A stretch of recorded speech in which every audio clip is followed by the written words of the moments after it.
आपल्या बिझनेसमध्ये एक पॅरामीटर सगळ्यात इम्पॉर्टंट असेल तर तो रेव्हेन्यू नाही, प्रॉफिट नाही, मार्जिन्स नाहीत.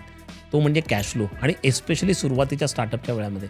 बरेच फाउंडर्स मी बघतो ते कॅश फ्लोजना निग्लेक्ट करतात. आपला रेव्हेन्यू किती वाढतोय, इयर ऑन इयर ग्रोथ किती आहे, आपली मार्जिन किती आहे, आपल्याला किती प्रॉफिट होतोय, या कागदावरच्या गोष्टींपेक्षा सुद्धा तुमच्याकडे किती कॅश येते आणि किती कॅशचं भांडवल तुमच्याकडे सारखं खेळतं राहतं. This becomes very important.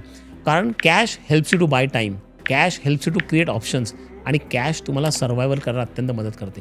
त्यामुळे तुम्ही तुमचं वर्किंग कॅपिटल कसं मॅनेज करता, तुमचे वेंडर्स असतील, तुमचे सप्लायर्स असतील, तुमचे कस्टमर्स असतील, ह्यांच्याकडनं येणारी कॅश आणि तुम्ही वेंडरना जे पेमेंट देतात त्यांना जाणारी कॅश, याचं खेळतं भागभांडवल कशा तऱ्हेने मॅनेज करून तुम्ही कॅश स्वतःच्या बिझनेसमध्ये ठेवता.